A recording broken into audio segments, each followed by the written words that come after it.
Hey guys, I'm Morthadon, and we are back for Fire Force Season 1, Episode 6. Oh man, I could use this show. This show is fun and just goofy. It has its serious points, but I just got done watching Episode 8 of, in Season 2, Episode 8 of Made in Abyss, and whew, man, that took me for a ride, but we are here for Fire Force. We had some Iris flashy past stuff, as I wrote down, with what happened back when she was a child in some kind of church with a bunch of other people that seemed to either burn or seemingly turn into infernals or whatnot. We learned that Hibana was there with her, and I had my theories as to why Hibana's personality is so, like, crazy. Is I think that she lashes out in anger because of what happened in her past, rather than Iris, who more despairs over what happened in the past, kind of thing. So I think we could have like some really interesting character moments going forward with Hibana as more of that story gets revealed and as we kind of learn more about Hibana's character. But I could be wrong, and maybe she just stays a dominatrix crazy chick forever. So let's get started because we are in a battle. We have been going, we went after Division 5 now, and the fighting has commenced. We had freaking the bouncing bullets, like different abilities that Hinawa was able to do, and that was some pretty awesome stuff. So, and then for some reason Arthur was using his left hand instead of his right, and then he used his right and everything was all better. So yeah, anyway, let's get started, shall we? Alright, we're gonna start here in 5, 4, 3, 2, 1, now. I need some water.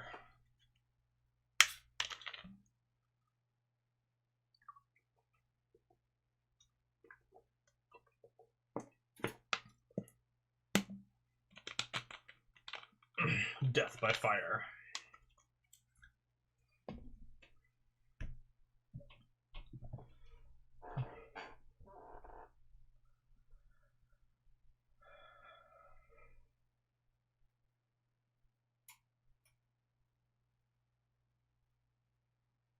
Big room.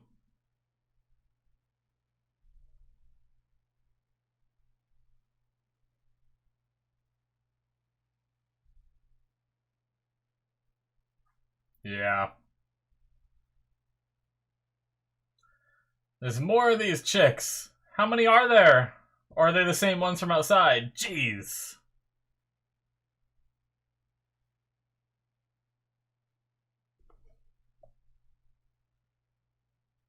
Alright.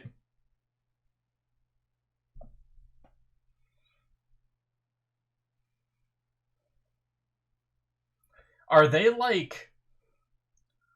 I don't know if I should be trying to read... See, that's my problem, is sometimes I just accept things too easily in anime because it's anime, kind of thing, you know? And then it ends up being a story element, and I just never really factored it into my thought process because I just assumed it was an anime thing.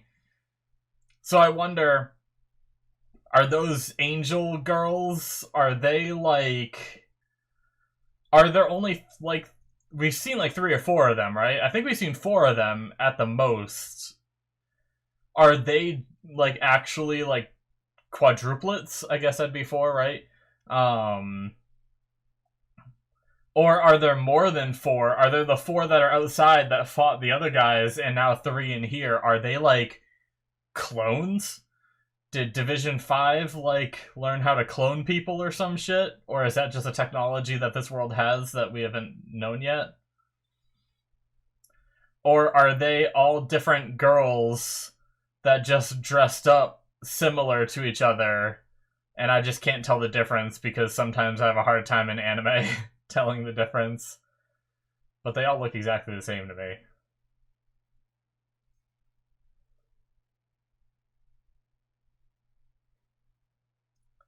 What is that noise? What are we looking at?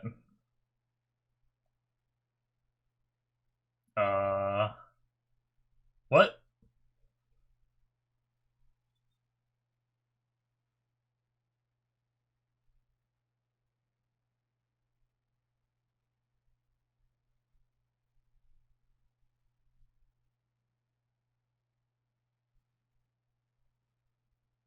Yeah.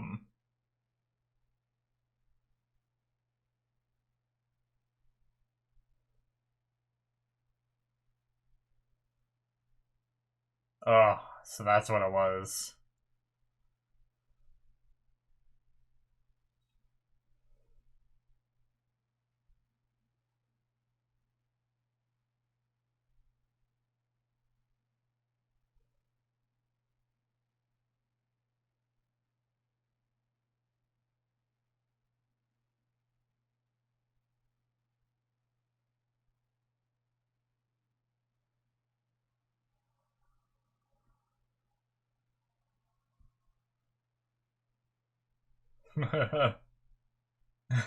That's good. The hero has arrived.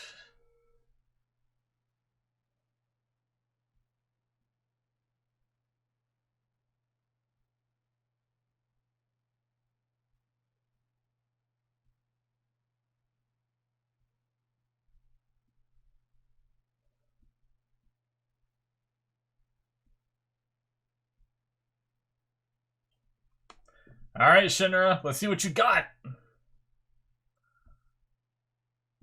Okay, well, come on, you gotta wake up from that.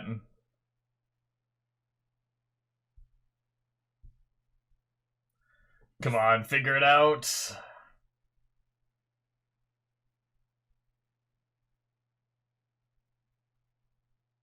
Heat syncope. Thank you for explaining how your power works so he can figure out how to beat it.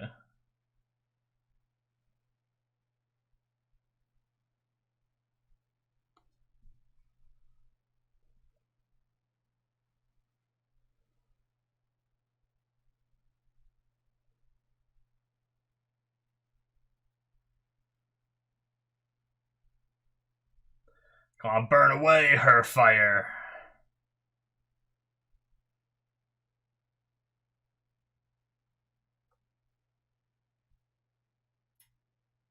Oh, okay.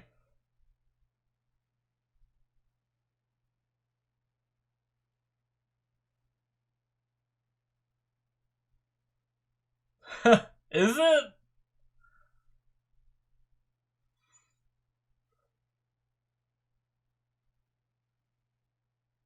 Oh, you insult his dreams. You will pay dearly for that.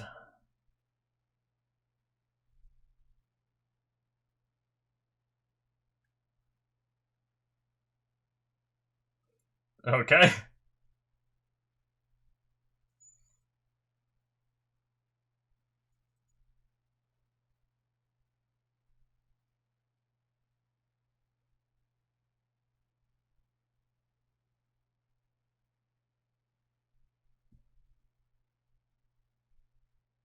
Red hot flowers. Pretty cool. Pretty flowers.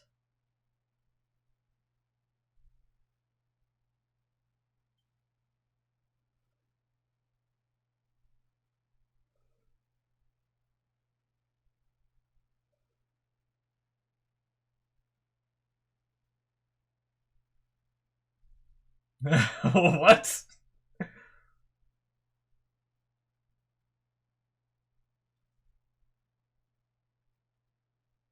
Oh. Flowers is her abilities themed off part of her past trauma. Oh my god, this again. God damn it.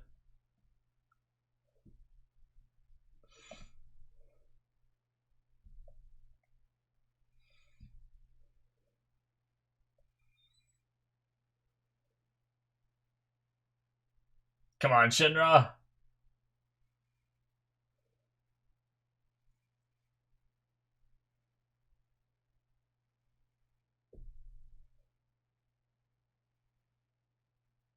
Oh, jeez. Whoa. Whoa. That's not fire. What is that? How? I guess it is a form of fire. Well, that's right up her alley of damage. Just like little minor burns constantly. It's a very sadistic thing.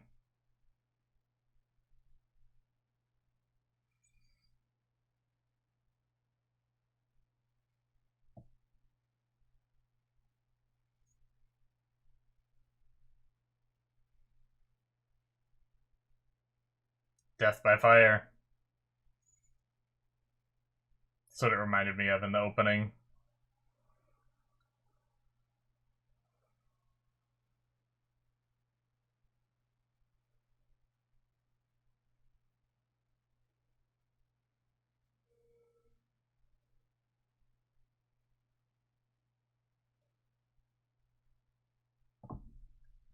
You could see the terror in her face when she was younger. I just think something broke back then. When whatever happened, happened. Oh.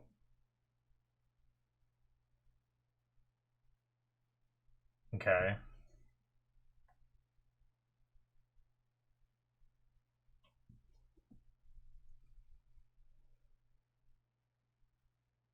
Hmm.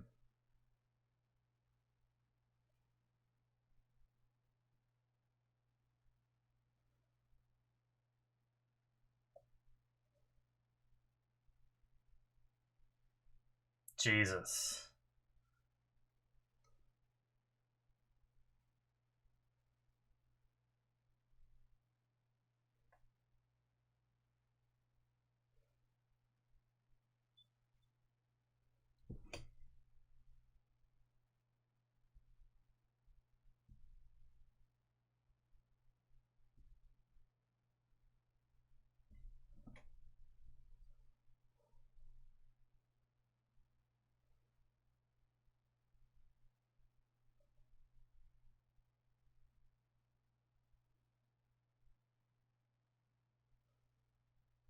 She is. That was a weird shot. You could, like, only see the iris of her eyes.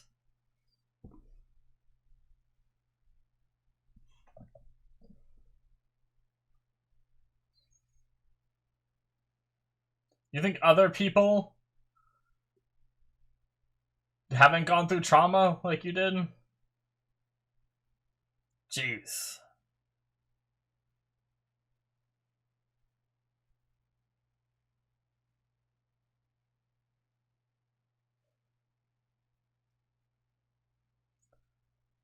The sound effect of him just putting his feet down is badass.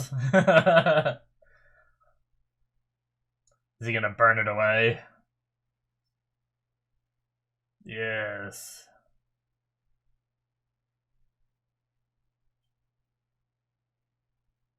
Ah, her veil of confidence is fading. I'm about to kick your ass.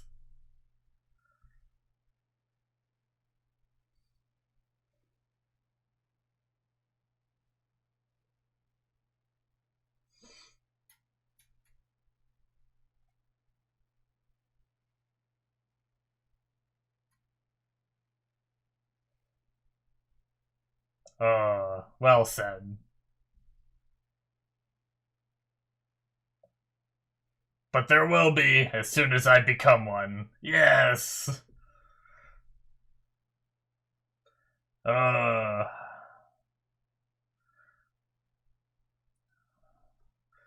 Let me see you grit those teeth.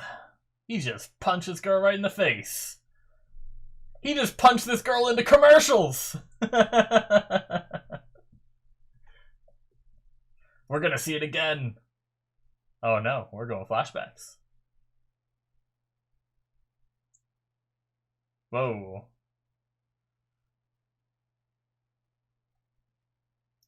Wait, so I thought she awoke her powers. I must have misunderstood, my bad. Oh, no, this is... Wait.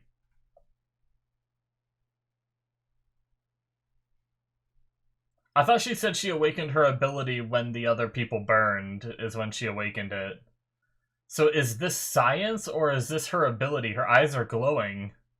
So maybe I just misunderstood.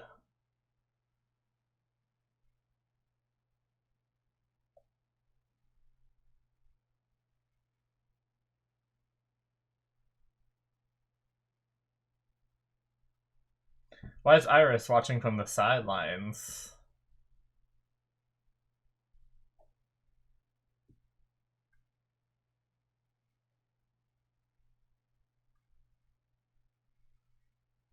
You can control flames, so she did have her abilities, and I must have just misunderstood.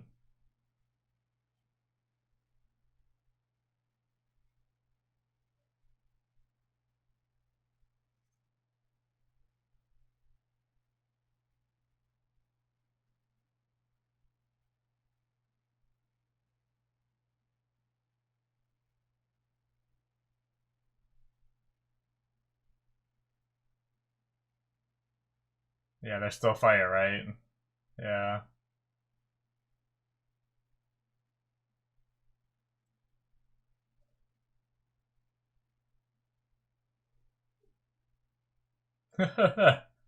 Such a casual thing to say. Are you playing with your pyrokinesis again?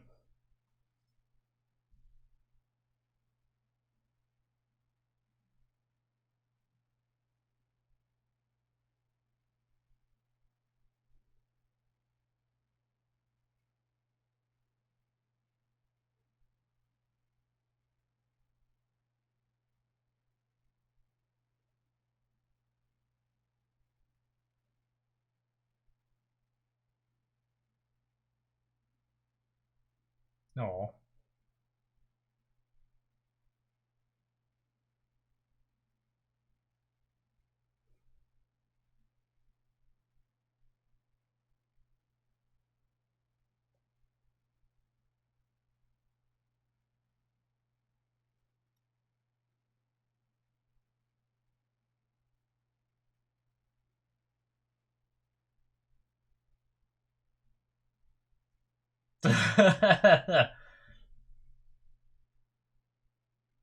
How could you not be humbled by that adorableness?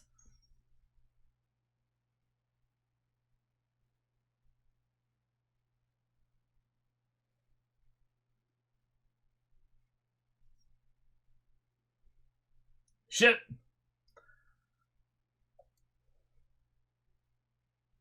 Ugh.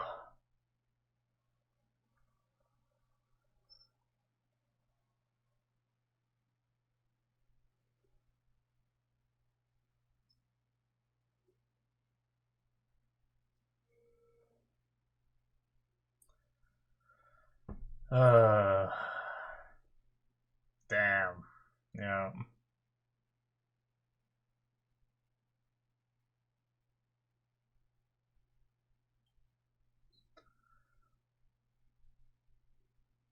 So did they become infernals, or did they just die in a fire?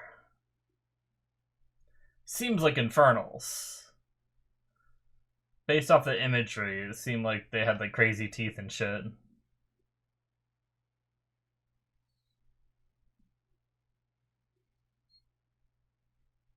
Yep.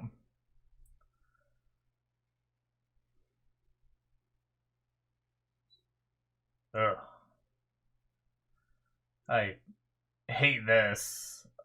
But I think I understand the symbolism. It's almost like the shakiness, like the spiraling out of control kind of thing.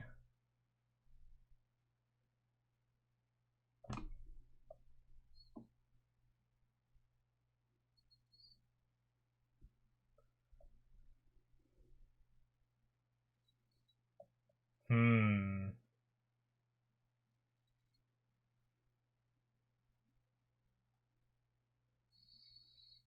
So what's the purpose of her experiments? I mean, I guess I can... I don't know. I can kind of guess it might actually be for good.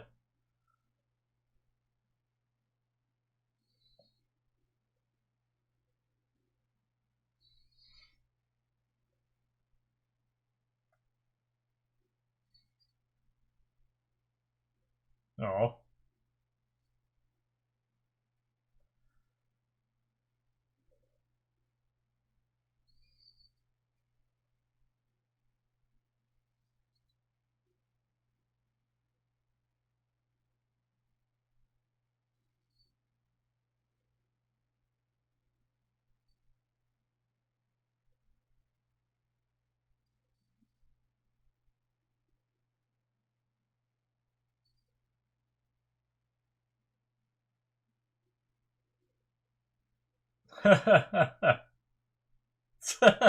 Friggin' Shinra.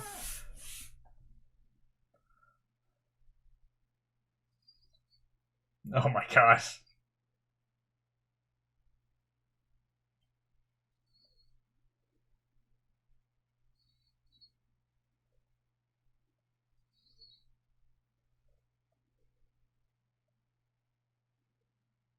Oh my god. The shape in her eyes changed to a heart. That's so goofy.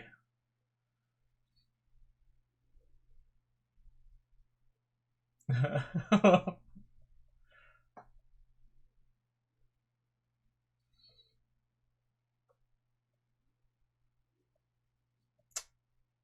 burns.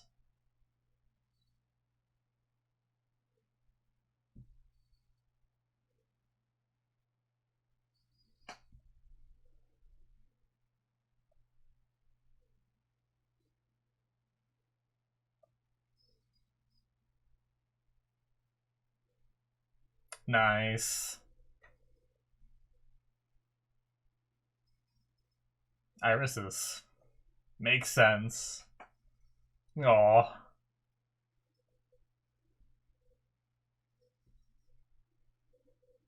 Nice. Well, it is pretty much exactly what I thought in terms of Hibana's backstory. I mean, obviously they hinted at it. It was really just the idea that she went through like rage and hate after everything that happened, and to narrow it down even more, I think what happened is Hibana, who didn't have much faith to begin with, completely lost her faith after what happened in the past. Whereas Iris was kind of the complete opposite, where she delved deeper into her faith, where she believed that, you know, as long as you keep praying and you pray harder and harder, you will find salvation, kind of thing. So, in a way, they went complete opposite directions, but that's also like kind of child innocence, where like that's all Iris had to cling on to, whereas Hibana was a little bit older and a little bit wiser, and you know, retaliated against the world and everything. I am kind of curious, like, she said that she was gonna. Well, it's about to be over. We'll talk more in a second. Make sure there's no after credits. There might be after credits. I think there are. Okay. This is why we don't stop for credits.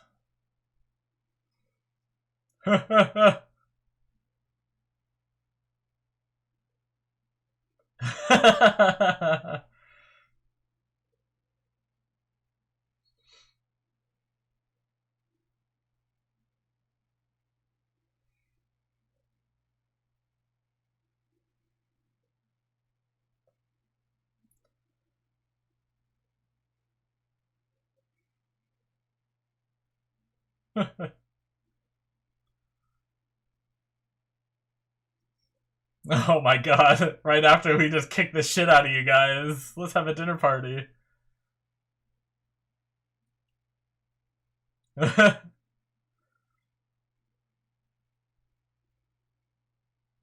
Okay. Oh my god.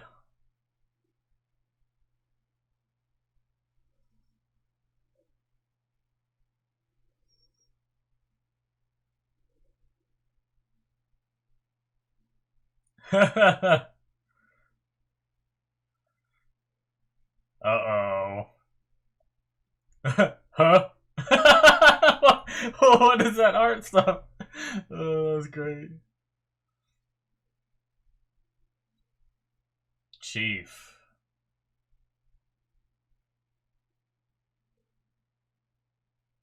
Oh.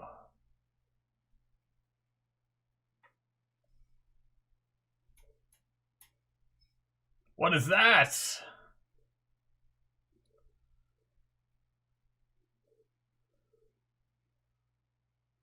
Oh, is he gonna find out it's over?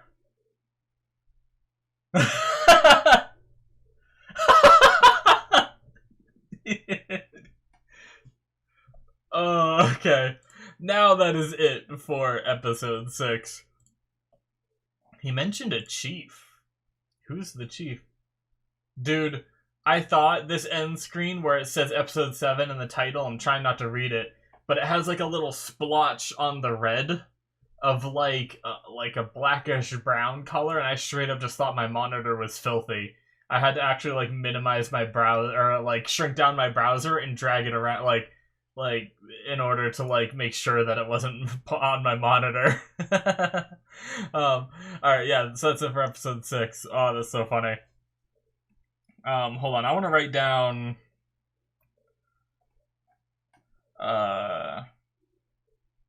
Obi talking to Chief. I wanted to write that down because I don't know who the chief is that he was speaking to. Is there someone higher up to Division 8, or is it someone higher up to the entire Fire Force, like, organization as a whole kind of thing? I'm not sure. I'm sure we'll learn more about that eventually, but alright, so we had our Hibana backstory like I thought we were gonna get, and like I said, pretty similar to what I thought. She, after what happened, she hated everything. You know, she was mad at Fire for what it took from her. You know, she was probably mad at the people themselves just because of how much she lost and everything. And she was mad at the religion as well, because no matter how much they prayed, and these girls prayed harder and more, like they had more faith than she did, yet she somehow lived and they didn't. So in a way she felt the guilt there of being like, why am I worthy of living and they were the ones to die, kind of thing. And she just spiraled, and she's like, if fire is the work of, you know, devils that snuff life from people, and I'm able to wield fire, then I'm just gonna play that part. And she did, and she forced herself into this position of captain by, you know, I think they said she stole like documentation and stuff and then offered it up to people and stuff like that, in order to bribe her way to becoming captain, in order to keep doing her research. But one thing I'm curious of is, what was that research of? Like, she said she was going to play the bad guy, yet she's sitting there, like, putting herself in a position where she's capable of doing all this research. So was she playing the bad guy to actually do something good, even when she was in, like, the bad mental state? Was she still trying to do something good? Was she still trying to really research these infernals and find the source and everything, so that way she could stop it? Yet she told herself that she was the bad guy through, like, the different acts she had to commit to make it this far. Because, like, it seems like a very big contradiction, right? That she said she's going to become the devil. She walked all over her subordinates and everything. And then, but yet, like, what was her research for, kind of thing. So, I can only imagine it was to try to make sure that what happened in her past doesn't happen again, kind of thing. But interesting. I liked Shinra this episode. I feel like maybe the hero bit could get a little bit old, of him just constantly being like, because I want to be a hero, you know, like, we get it. But I'm still enjoying it for now, so we'll just see. there was like a couple times where I'm like, yeah, I get it. You want to be a hero, kind of thing. He just keeps saying it and saying it and saying it. But there were a couple other good lines this episode, so I'm fine with it. But and I'm sure he will grow into himself a little bit more too. Oh, excuse me. But yeah. I like that in a way he kind of beat her with words too. Like she had all this confidence that she built up over the years after what happened to her.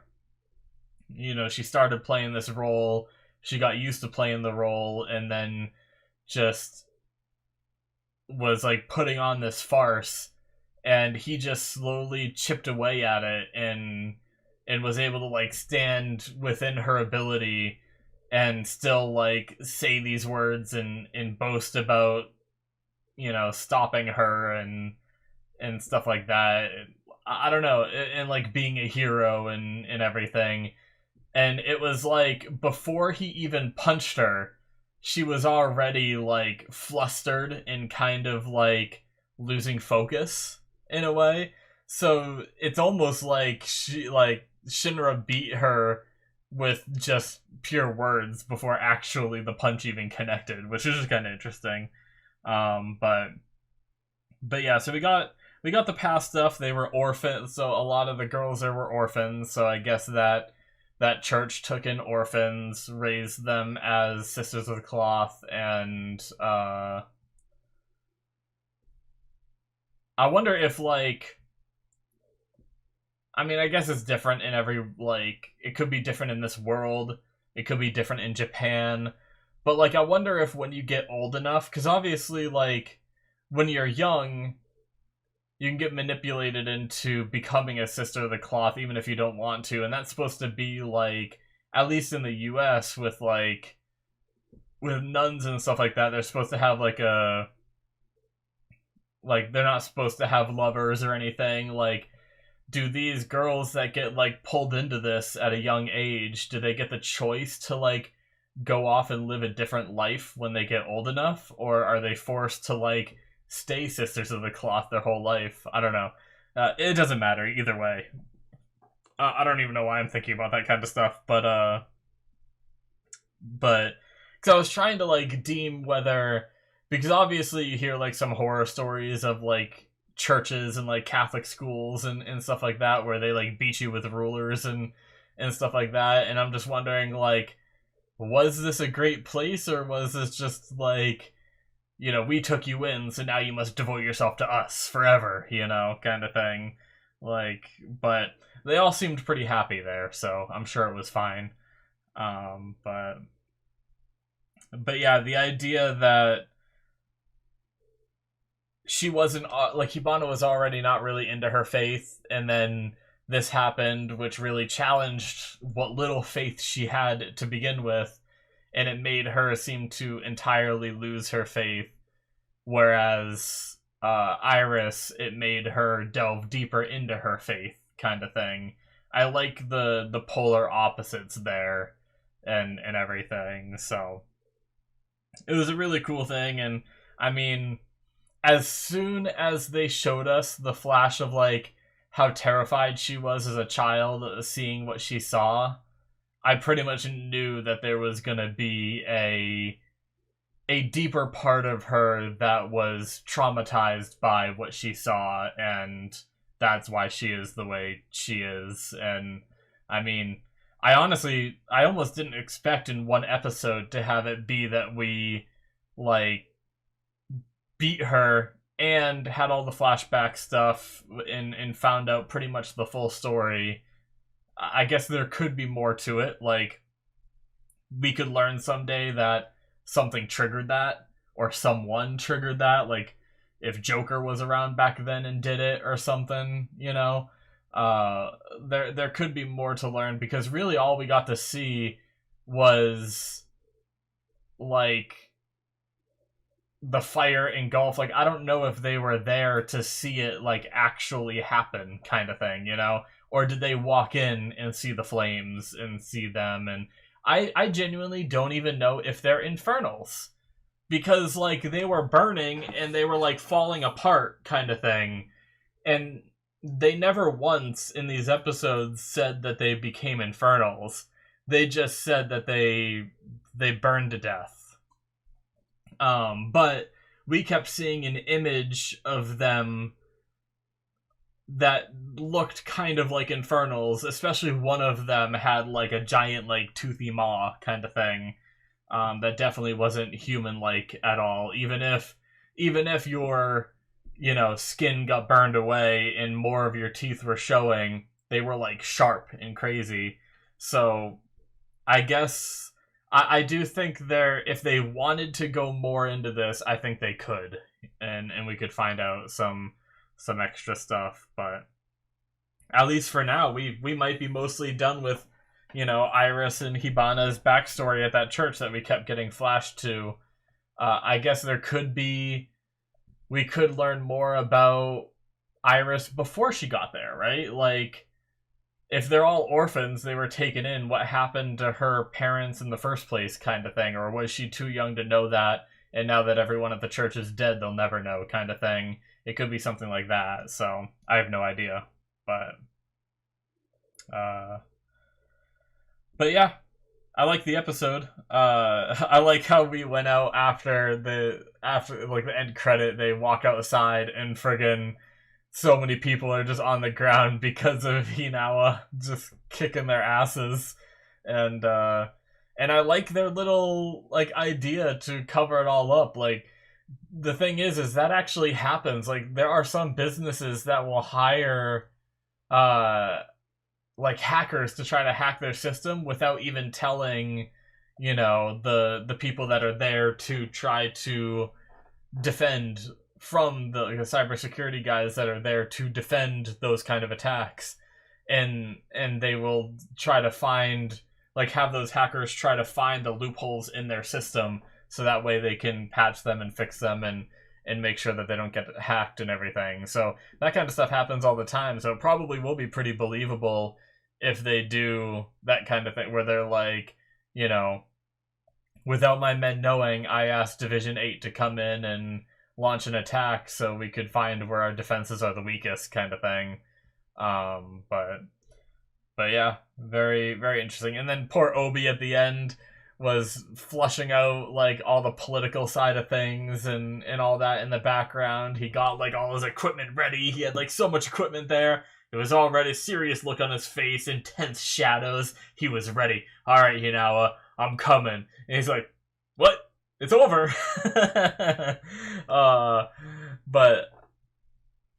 So really, like, I was, when they teased Obi not being there in the last episode, I was like, oh, what's he up to? He's gonna like have some genius plan. He's gonna come in. It's gonna be awesome. But really, he was just doing all the leader stuff in the background. Didn't have a chance to come in, and his team handled it without him. But I mean, I guess that's the mark of a good team, is when the leader doesn't have to participate in the fights. They can just handle all the background stuff. But anyways, guys, I had a lot of fun with the episode. I think that's going to be it from me. Hopefully you guys enjoyed. Make sure you hit that subscribe button if you did. Check out my Patreon if you want to see more from me. There's 2 episodes ahead on there through the early access tier. Then there's Patreon shows if you want to see all kinds of content that isn't released to YouTube yet. There's all kinds of shows and stuff like that on there. So check that out if you're interested. Thank you so much, and I will see you in my future reactions. Bye-bye.